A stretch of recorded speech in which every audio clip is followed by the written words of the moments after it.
बहुत बहुत धन्यवाद आपको भाग्यशालियों। आज 10 अप्रैल को बुधवार के दिन हमारी गणधरवाद की क्लास चल रही है। छठे गणधर मंडिक स्वामी, उनका विषय है आत्मा के साथ कर्म का बंध और छुटकारा हो ही नहीं सकता। इस विषय को लेकर के आधार बनाया है उन्होंने अद्वैतवाद। हम उसी पर विचार कर रहे हैं। बात यहाँ पर है कि भाई जिस तरह से कारण का कार्य के साथ संबंध जो है वो कैसा है।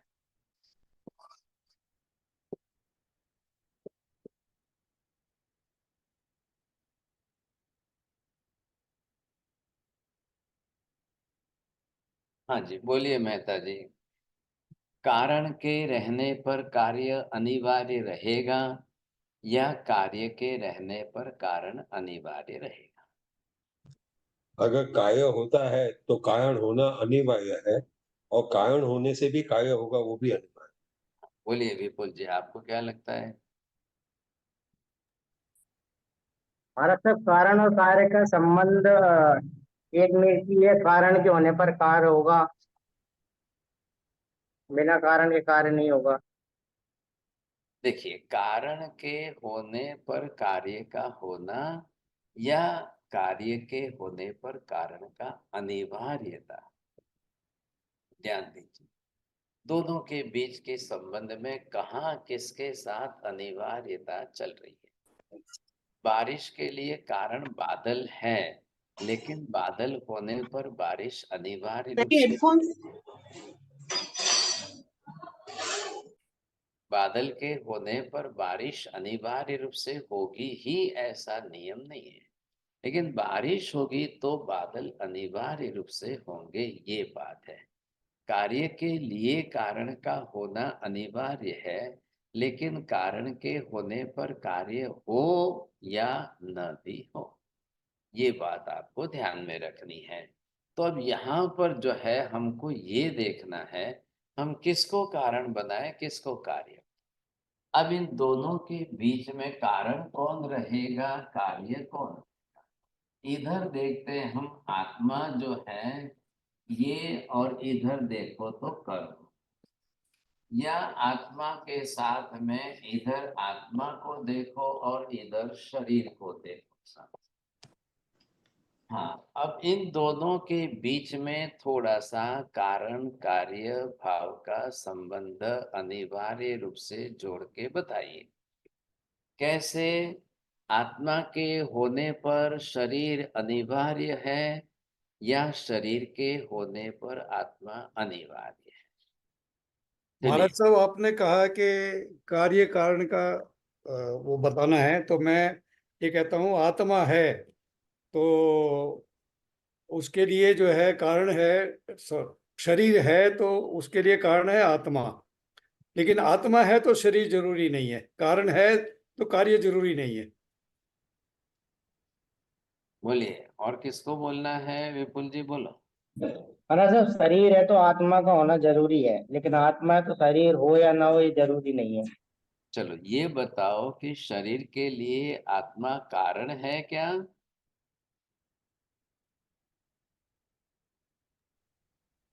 कारण कारण तो है हमारा साथ। चलिए राकेश जी बोलो, शरीर के लिए आत्मा कारण है क्या? हाँ गुरु जी, शरीर के लिए आत्मा कारण है। बोलिए प्रमोद जी बोलो। जी महाराज साहब, सही है। शरीर है, कार्य है तो कारण आत्मा जरूरी। बोलिए मीना बहन जी। शरीर के लिए कर्म कार्य वेरी गुड। अरे अरे अरे अरे अरे, अभी प्राइज आता था। कारण है, sorry. Do you want to change? शरीर के लिए हमारा साथ कर्म कारण हो गया ऐसा। चलिए अब ध्यान में लो। पहले आपने इधर शरीर को कार्य के रूप में लिया है, तो आत्मा कारण बनेगा कि आत्मा कर्ता बनेगा, पहले इसका विचार। अभी पहले ये नियम बैठा लो, कर्ता आत्मा है या आत्मा कर्म के रूप में है। कर्ता के रूप कर्ता में है आत्मा। आत्मा है। अब जिनको जिनको बदलना है बदल दो।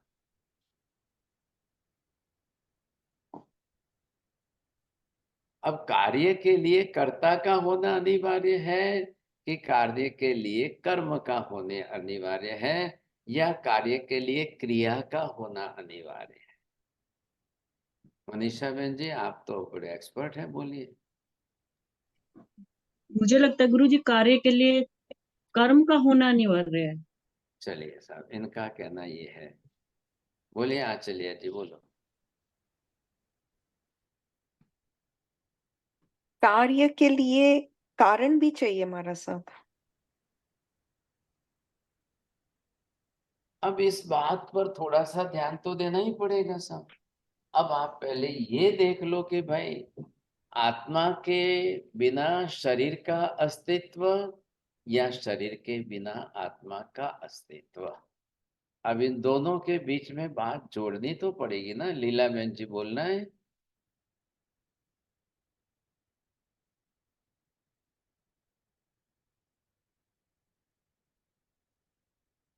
नहीं, चलो ठीक है साहब। कीर्ति बहन जी,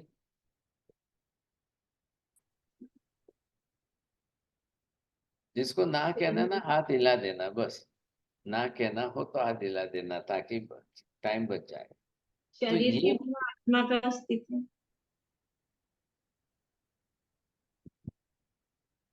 हाँ जी, चलिए। अब आपको क्या समझना है? इन दोनों में कार्य कारण भाव समझना है। ख्याल है कि नहीं? अब ये अगर हम निकाल देते हैं यहाँ से, ये निकाल दिया, तो आत्मा का अस्तित्व है, उसके लिए कारण क्या है? बोले विपुल जी, बोल। हाँ, समझिए, आत्मा का अस्तित्व के लिए कोई कारण नहीं हो सकता है, वेरी गुड। हाँ जी, क्यों नहीं हो सकता है? क्योंकि स्वभाव जो पदार्थ रहते हैं उसके उत्पत्ति होती ही नहीं है, कोई कारण ही नहीं हो सकता है, अनुत्पन्न है। उसका अस्तित्व त्रिकाल है, तो उसका कारण कैसे बैठेगा, क्योंकि कार्य ही नहीं हुआ है वो। हाँ, आत्मा कार्य नहीं है। अगर आत्मा को कार्य के रूप में मानो तो कारण। शरीर को कार्य क्यों मानते हो?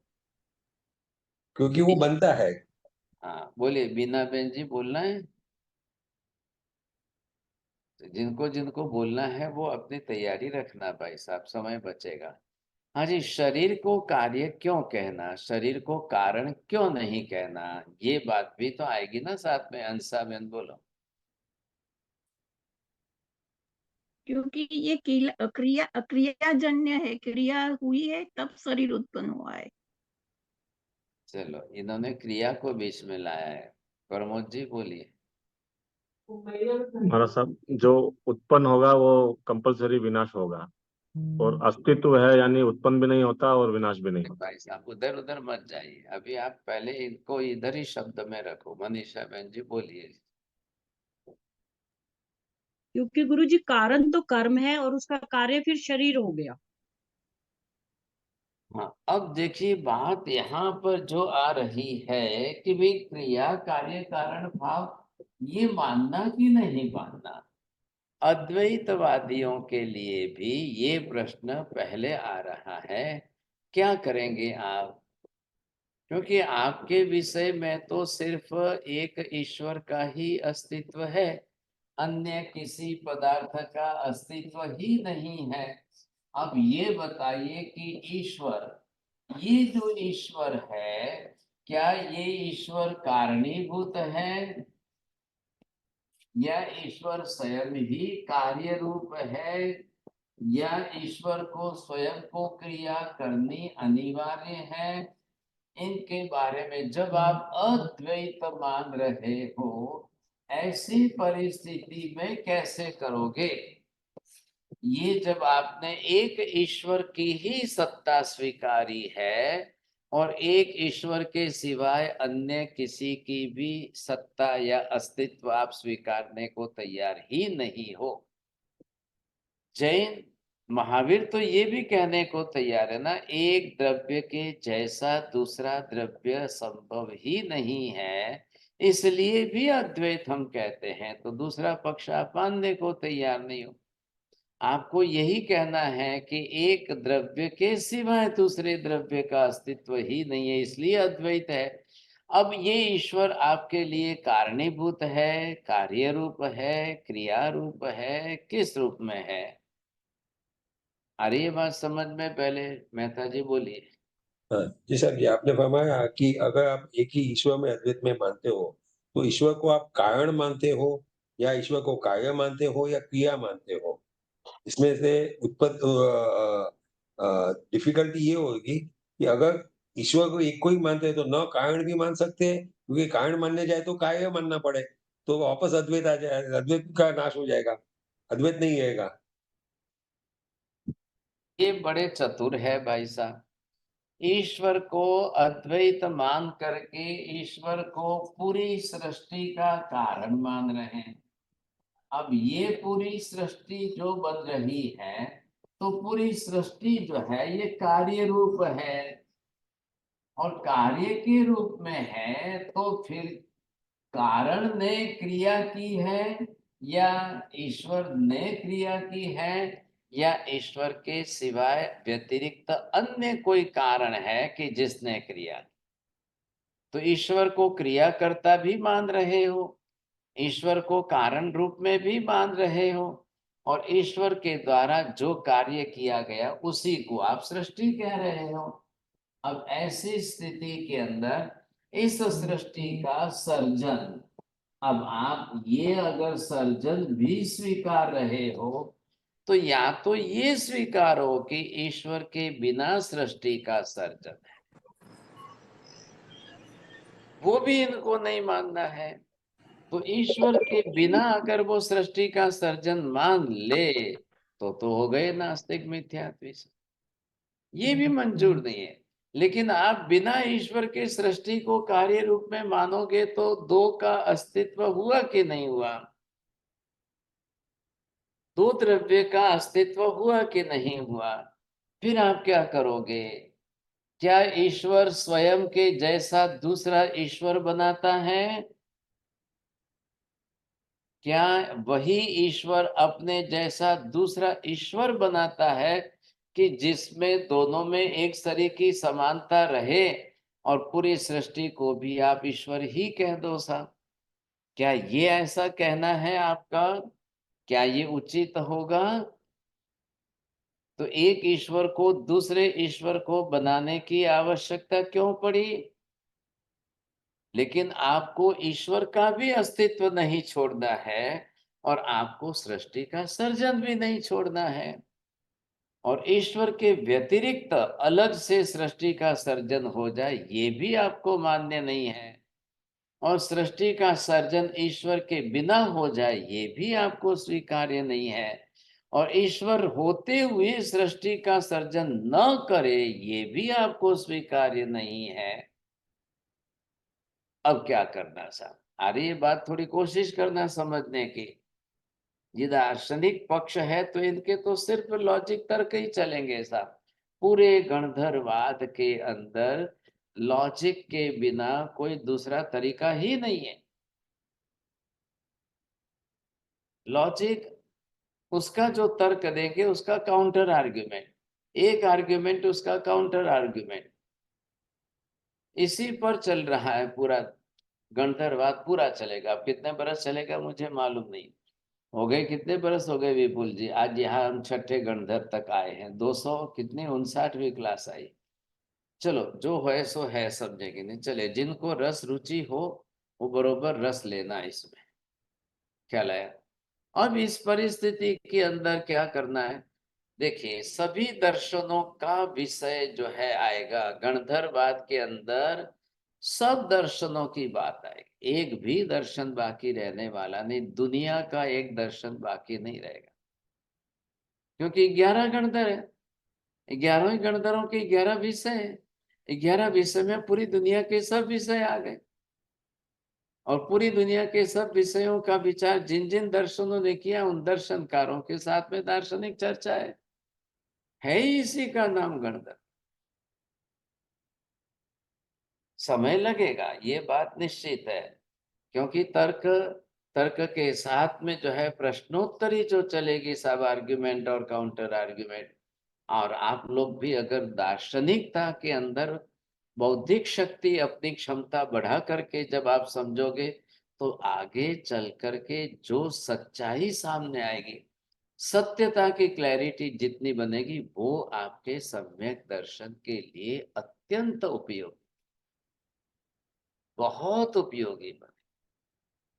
क्योंकि इसका काम ही है कि इतना छान छान करके हम पानी पी रहे हैं, इतना छानते छानते छानते छानते जिन वाणी के अंदर जैसे पानी छानने पर कचरा निकलता है, वैसे यहाँ जिन वाणी से आप इसको तत्व को छानते छानते छानते छानते सारा असत्य का कचरा निकाल निकाल करके आप सत्य को स्वीकार करेंगे, वही आपके लिए सम्यक दर्शन का कारक बनेगा।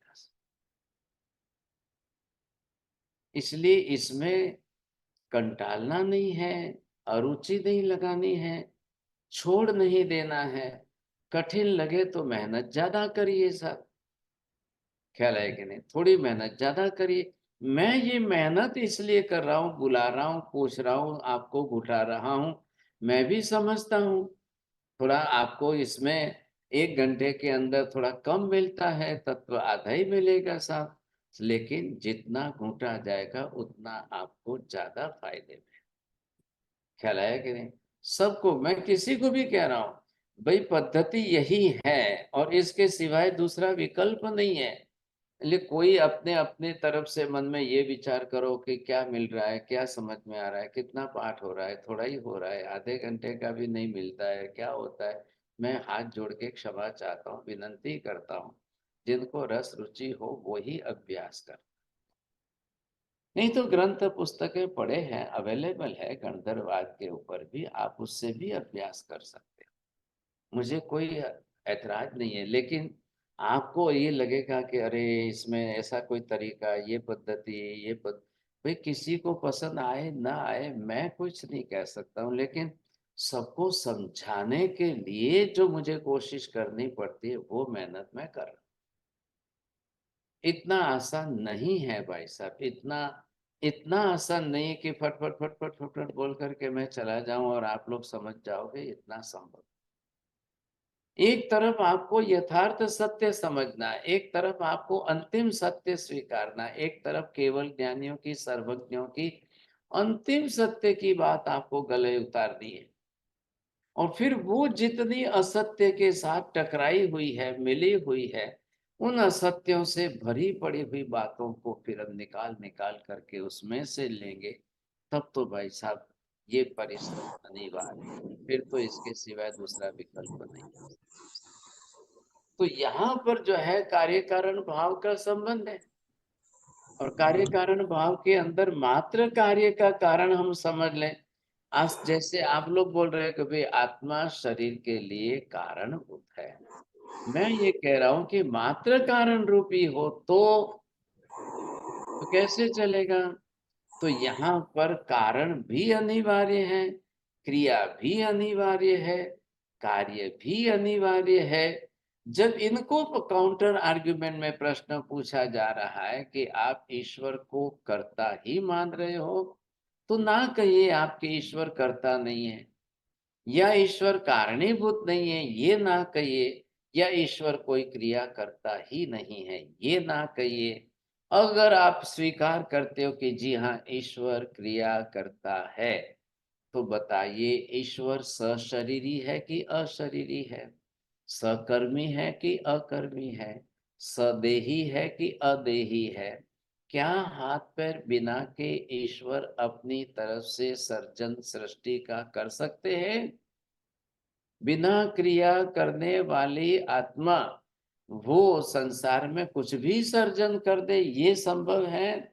या बिना शरीर वाली आत्मा क्रिया कर सके, ये संभव है?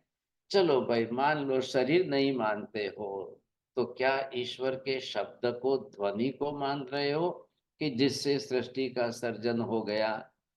ध्यान से सुनिए साहब, मेहता जी, वेद के अंदर 19 प्रकार से अलग अलग तरीकों से सृष्टि का सर्जन बताया है,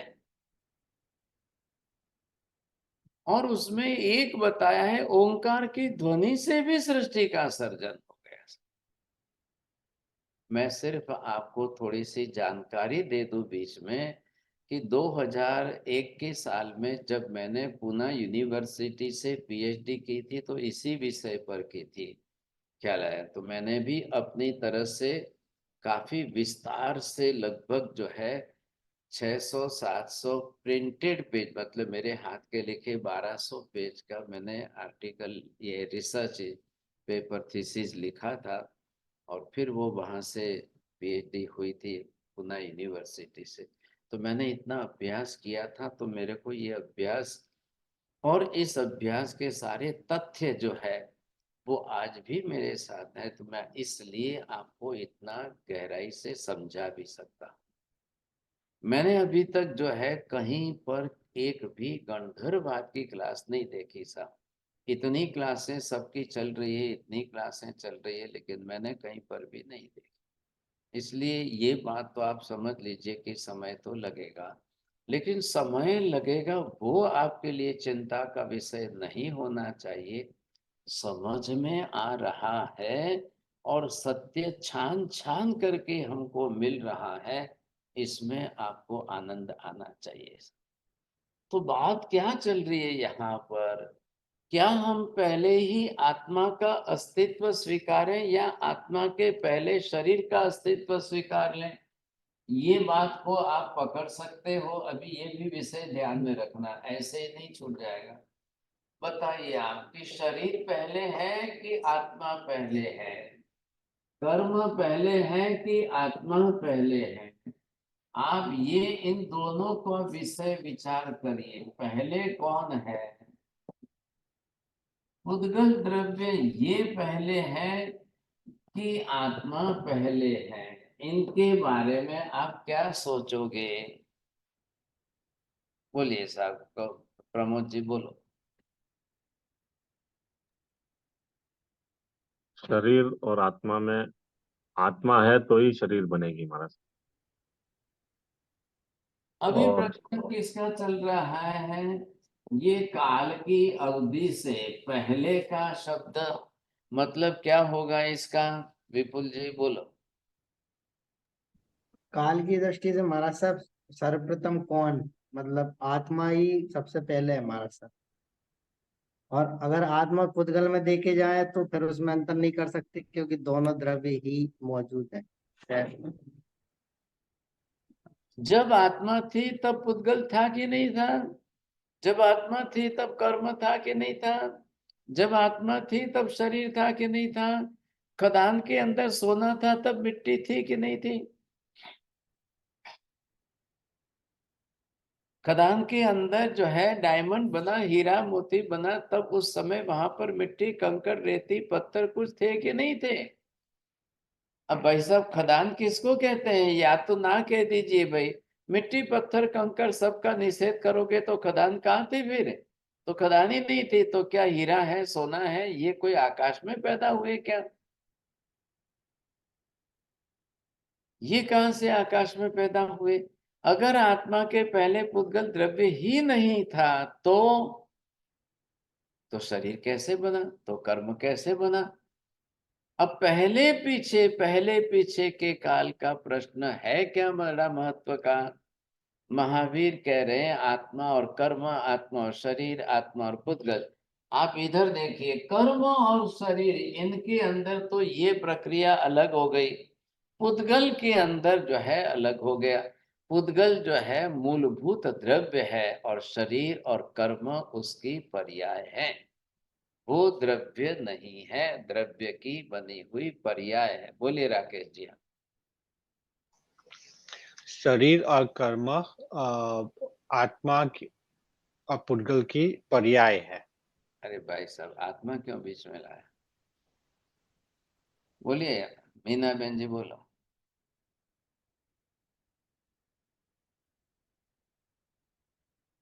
अच्छा, बहुत अच्छा है, ना कह दिए, छुट्टी हो गई। आप बोलिए जैन साहब। महाराज साहब, आपने कहा शरीर और कर्म उद्गल की पर्याय हैं। अब आत्मा किसकी पर्याय है? बोलिए जय। अरे चौड़िया जी बोलो। सब आत्मा तो किसी की पर्याय नहीं है। बहुत अच्छा, बस बस। आज पहली बार देखा आपने एक वाक्य पूरा करके रुक गए। ये कोशिश करना माप तोल के बोलना, नहीं तो आगे ज्यादा बोलने जाएंगे तो नुकसान हो जाएगा। आत्मा जो है किसी द्रव्य की पर्याय नहीं, आत्मा स्वयं द्रव्य है।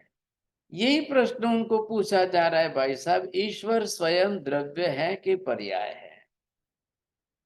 ईश्वर क्या है? ईश्वर स्वयं द्रव्य है या नहीं है, या ईश्वर पर्याय है या क्या है? ईश्वर को द्रव्य मानना है कि पर्याय मानना है? अब बिना द्रव्य के पर्याय जगत में होती है क्या, या बिना पर्याय का कोई द्रव्य होता है क्या? तो जब ईश्वर को द्रव्य कहो, कहिए कोई ना कोई तो नाम लो ना। या तो ईश्वर को द्रव्य बोलिए, तो फिर उसकी पर्याय क्या होगी? हम तो आत्मा के लिए आत्मा शब्द के साथ द्रव्य भी मानते हैं, गुण भी मानते हैं, पर्याय भी मानते हैं। अरे ये बात ध्यान में, अद्वैतवादियों के लिए ये भी तकलीफ है। अरे वो तो ये कहते हैं कि आत्मा है द्रव्य स्वरूप में, तो उसके गुण भी नहीं है। अब वो आत्मा को निर्गुण ही मानते हैं। ये भी एक बहुत बड़ी विडंबना है साहब। असत्य मिथ्या रूप में कितने तरीके का है, कितने प्रकार का है। आज ये प्रश्न यदि हम सिमंदर स्वामी को पूछने जाए तो सिमंदर स्वामी कहेंगे कि भी असत्य की अनंत प्रकार का है, मिथ्यात्व भी अनंत प्रकार का है। अब क्या करेंगे सर? जितने जितने असत्य हैं सभी मिथ्यात्व है, कि जितने मिथ्यात्व है वो सभी असत्य है? बोलिए विपुल जी, करो, कोशिश करो आप भी।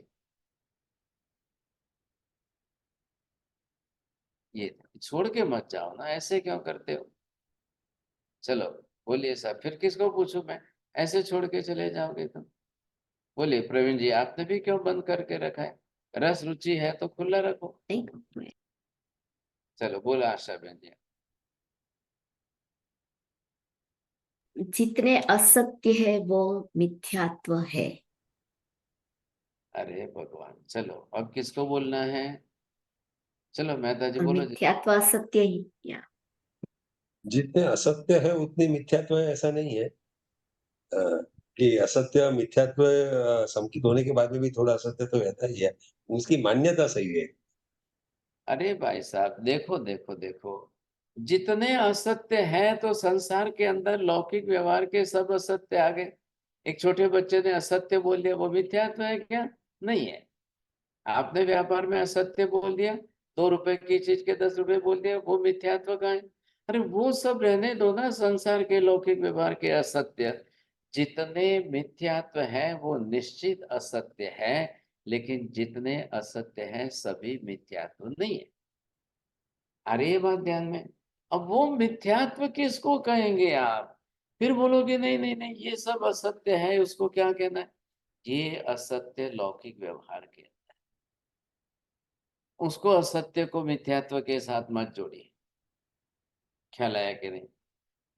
ये सब लौकिक व्यवहार के लोकाचार के अंदर हमारे रोज के वे है। अभी पूछा गया इनको, ये बुजुर्ग है हमारे, सबसे बुजुर्ग जैन साहब है, इनको पूछा जाए कि आपने कल क्या खाया था? अब ये बोल दे कि लौकी की सब्जी, और पत्नी बोले कि नहीं हमने तो कुंदरू की सब्जी बनाई थी। तो ये क्या हो गया, इनका मिथ्यात्व नहीं हुआ? अब बेचारे बुजुर्ग है, बड़े आदमी है, अब कल का खाया हुआ याद रहे न रहे, ठीक है, असत्य का दोष लगेगा, मिथ्यात्व का नहीं लगेगा। अरे ये बात समझ में। लेकिन कल ये बोले कि नहीं आलू प्याज में अनंत जीव ही नहीं है, तब इनको मिथ्यात्व लगे। अरे ये बात समझ में। आलू प्याज में अनंत जीव है या नहीं है, ये आपके लौकिक व्यवहार का विषय नहीं है। कल का खाया हुआ इन्होंने सब्जी अपने थाली में देखी थी, मैंने किसकी सब्जी खाई है, ये प्रत्यक्ष का विषय, इंद्रिय प्रत्यक्ष का है।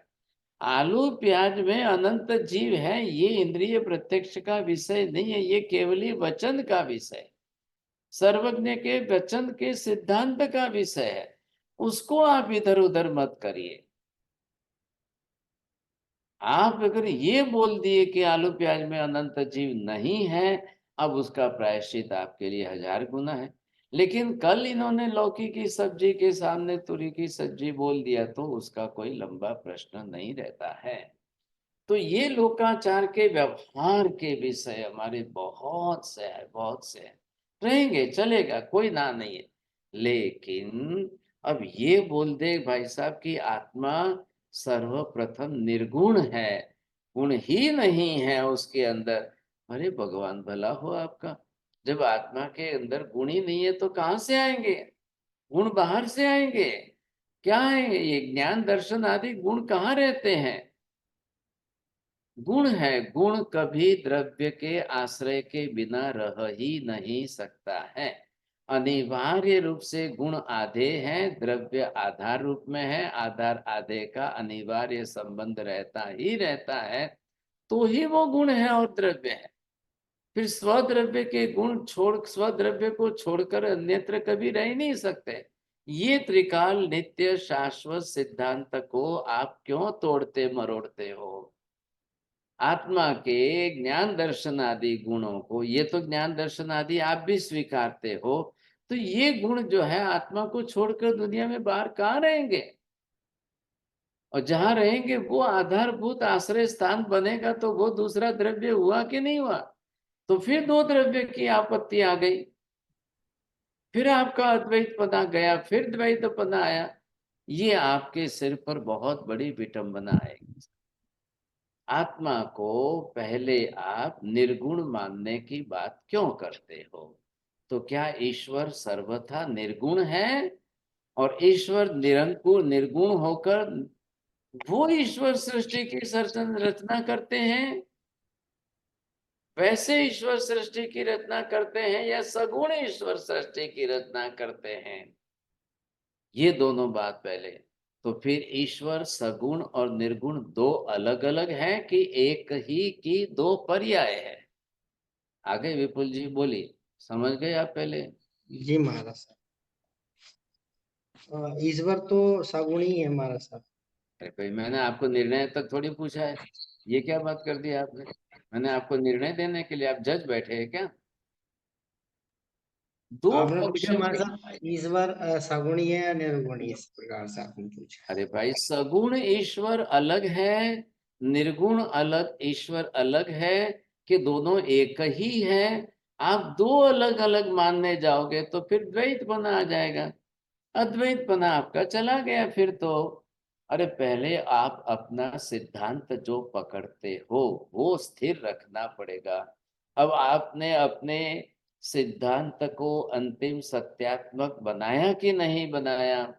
महावीर तो साफ ना करें, अंतिम सत्यात्मक जो होता है वही सिद्धांत बनता है, जो अंतिम सत्यात्मक होता ही नहीं है वो कभी सिद्धांत बन ही नहीं सकता है। बोलिए, मैं मनीषा बहन जी बोलिए। जो अंतिम सत्यात्मक होता है वही सिद्धांत बनता है, जो अंतिम सत्यात्मक नहीं होता वह सिद्धांत कभी नहीं बनता। तो अब आप इसमें क्या कर रहे हो? ईश्वर के बारे में आपका अंतिम सत्यात्मक सिद्धांत कौन सा है? वो कैसा है? फिर उसको स्थिर करिए। आप एक एक मिनट में बदल दोगे तो नहीं चलेगा, ये भी बात इतनी ही स्पष्ट है। अब ऐसी स्थिति में क्या करना? तो फिर आप सगुण ईश्वर अलग बताएंगे, निर्गुण अलग बताएंगे। तो उन्होंने पूछा कि आप क्या करोगे? भाई हम तो कहते हैं, हमारे यहाँ पर सगुण निर्गुण का मतलब क्या हुआ? जब तक आत्मा के गुण पूर्ण रूप में प्रकट नहीं है वहां तक हम उसको निर्गुण कह सकते हैं पर्याय से। सत्ता में गुण तो पूर्ण रूप में है ही है, जब वो पूर्ण रूप में प्रकट हो जाएंगे तब हम उसको कहेंगे भाई साहब। लेकिन सशरीरी और सगुण, साकार निराकार कहना है या सगुण निर्गुण कहना है, दो में क्या फर्क है कि एक ही है दोनों? बोलिए जल्दी से जैन साहब। चलो उनका ध्यान नहीं। तो ये बात दोनों में सोचनी है। सशरीरी होना अशरीरी होना अलग विषय है, सगुण होना निर्गुण होना अलग विषय है। सगुण मान करके आप सशरीरी मानो वो ज्यादा उचित है, या निर्गुण मान करके सशरीरी मानो वो ज्यादा उचित है? फिर निर्गुण मान करके भी अशरीरी मान करके भी ईश्वर के हाथ से सृष्टि की रचना करा रहे हो, ये अंतिम सत्यात्मक नहीं बनता है, आपका वाक्य ही नहीं बनता है। तो ऐसी गलती आप मत करिए। द्वैतवाद के बिना जगत का व्यवहार चल ही नहीं सकता है। आपको जगत का व्यवहार बनाना है, सृष्टि का सर्जन कराना है, संचालन करना है, प्रलय करना है। आप सब कुछ आप जो है द्वैत के साथ संयोग वियोग के संबंध की बात को लेकर के चल रहे हो, और फिर उसके अंदर दूसरे का अस्तित्व निषेध करके एक का ही अस्तित्व स्वीकार करोगे तो आपका सर्जन वर्जन कुछ भी सिद्ध नहीं हो सकता है। महावीर कह रहे हैं हम दोनों का अस्तित्व मान रहे हैं, आत्मा भी और पुद्गल भी। अब ध्यान से सुनना, जब से आत्मा है तब से पुद्गल है, जब से पुद्गल है तब से आत्मा है।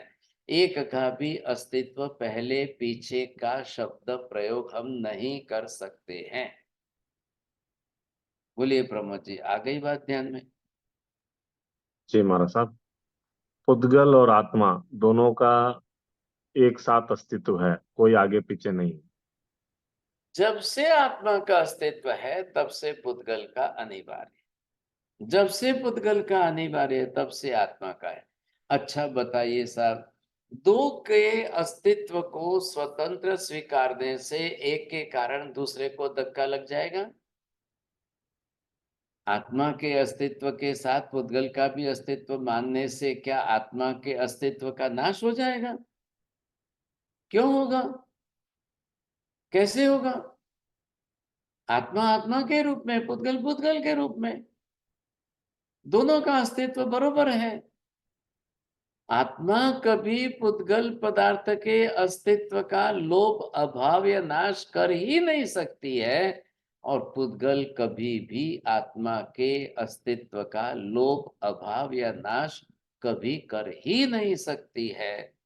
इसलिए दोनों का अस्तित्व बरोबर बना रहता है, कोई ना नहीं है, कुछ भी ना नहीं है साहब। बोलिए प्रवीण जी, बोलो। लोक में आत्मा पुद्गल का अभाव का कभी नष्ट कर ही नहीं सकती। इसी हाँ, तरह पुद्गल भी आत्मा का अभाव कभी नष्ट नहीं कर सकता। कभी नहीं कर सकते साहब। दोनों को बरोबर अपने अपने तरीके से रहना है, अस्तित्व की बात चल रही है, ध्यान दीजिए। तो जा करके पुद्गल द्रव्य के अस्तित्व का लोप होना ही नहीं है कभी। अनादि अनंत अनादि अनंत अनादि अनंत काल से अस्तित्व बरोबर बना हुआ, कोई ना नहीं है।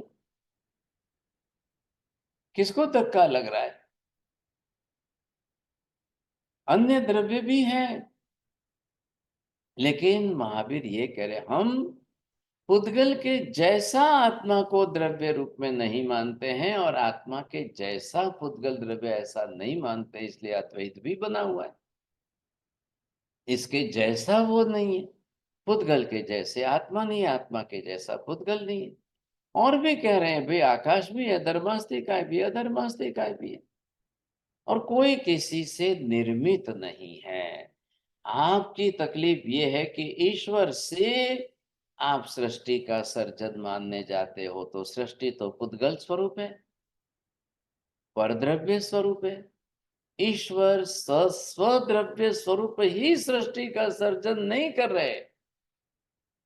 ईश्वर स्व से भिन्न विपरीत द्रव्यात्मक सृष्टि का सर्जन कर रहे हैं। तो जिसका निर्माण कर रहे हैं वो पर द्रव्य पुद्गल है, तो फिर उसका अगर अस्तित्व ही ना हो, पुद्गल का अस्तित्व ही ना हो, तो आप कुछ भी नहीं बना सकते, कुछ भी नहीं कर सकते। और कोई किसी द्रव्य को नष्ट करता ही नहीं है साहब। बहुत अच्छा क्या हुआ, हमने पहले द्रव्यानुयोग काफी घूंट लिया है ना, लगा समय उसमें भी लगा है, लेकिन द्रव्यानुयोग जो है इतना अच्छी तरह से घूंट लिया है, इसलिए कहीं पर शंका का स्थान नहीं रहे। मैं आपको सबको रिक्वेस्ट करता हूं कि किसी भी हालत में द्रव्यानुयोग की एक बात भी भूलनी नहीं। आपको उसका थोड़ा सा स्वाध्याय अभ्यास करके, चिंतन मनन करके उन पदार्थों को स्पष्ट करके रखिए। अंतिम सत्यात्मक आधार के लिए द्रव्यानुयोग जो हमने जैन फिजिक्स का विषय चला है, वो सबसे बड़ा आधारभूत विषय है, इसलिए उसमें आप कहीं गलती ना करो। आप लोग भूल जाओ, छोड़ दो, बहुत बरसों बीत गए और बहुत विषय हो गए, इसलिए आप छोड़ दोगे तो भूल जाओगे सब। बस इसी उद्देश्य से परीक्षा रखिए कि भाई चलो चलो चलो, कुछ नहीं तो 15 दिन के अंदर 15 वीडियो सुनकर एक एक विषय की परीक्षा तो दें आप। आज भी मुझे विपुल जी ने बताया कि काफी अच्छी संख्या में लोग परीक्षा दे रहे हैं और सबका उत्साह आनंद बना हुआ है, ये भी बड़ी अच्छी बात है सर।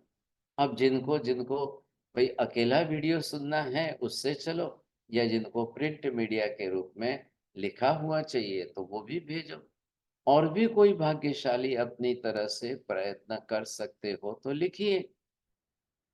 अब देखो, एक गंधर्वाद की पहली परीक्षा हो गई, उसके बाद कर्म सिद्धांत की आई, उसके बाद कॉस्मोलॉजी की हुई, अब गंधर्वाद का नंबर तो वापिस कब आएगा? फिर वापिस कर्म शास्त्र का नंबर कब आएगा? इतने विषय हो गए, हमने 4 वर्षों तक परीक्षा का आयोजन पहले भी नहीं कर पाए। जब शुरू किया तो निष्फलता आ गई हाथ में। अब बरोबर व्यवस्थित नियमित रूप से चल रहा है। तो आप सबको निवेदन है कि आप लोगों में से जो सक्षम समर्थ हो वो जरूर लिखिए, और जो नहीं लिख सकते हो तो कोई बोलो कि भाई आप लिख के भेजो, मैं करेक्शन कर लूंगा, मैं देख लूंगा, चेक कर लूंगा, बाद में प्रश्न पत्र बनाएंगे। और आप लोगों में से कोई अच्छे अभ्यासु हो तो आप विपुल जी को बोलो, भाई इस विषय के प्रश्न मैं बना के भेजता हूँ आपको, मैं लिख करके मेरा प्रिंट भेजता हूँ, तो आप सबको भेज दीजिए, समझे कि नहीं? चलेगा? तो ये आपके लिए क्या मतलब, आपको श्रुत सेवा हो गई, आपकी भी तो ज्ञान सेवा है ना, लेकिन साथ साथ में आपका अभ्यास हो जाए, आपका अभ्यास होगा। कौन सी बड़ी बात है, एक एक वीडियो सुनोगे एक दिन के अंदर, अब उसके अंदर 2-4 प्रश्न निकाल दिए आपने, 2-4 प्रश्न निकाल करके भेज दोगे तो कितने प्रश्न हो जाएंगे साहब? मिल करके करो ना, कोई विपुल जी के साथ बैठकर सहयोग करके मिल के करिए, आपका भी अभ्यास होगा। कोई हम जरूरी नहीं कह रहे कि सभी विपुल भाई ही करे, ऐसा भी जरूरी नहीं है। जो भी सक्षम है, जिनका अभ्यास अच्छा हो, वो आप प्रयत्न करिए, और जिनका सपोर्ट लेना है लेके करिए। 2 जने कोई मिल के करना हो तो मिल के करिए भाई साहब, कोई ना थोड़ी है। हाँ, मैं भी समझता हूँ कि भाई सबके पास इतना समय नहीं होता है। भाई हमने तो पहले विचार किया तो उन्होंने भी बताया कि नहीं, एक दिन का एक ही वीडियो रखो, 2-2 3-3 मत रखो, नहीं तो लोग सुन नहीं पाएंगे, कर नहीं पाएंगे। लेकिन मैंने सोचा कि इतने वीडियो हो गए, इतने वीडियो, अभी देखो विपुल जी ने बताया कि 259 वीडियो तो खाली गंधर्वाद के ही। अब कब नंबर आएगा, कितने बरस लग जाएंगे? लेकिन क्या करें, आप स्वेच्छा से बताइए। मनीषा बहन जी बोलो, आप किस विषय में सहयोग करेंगे? आपकी किस विषय में रस रुचि इच्छा है?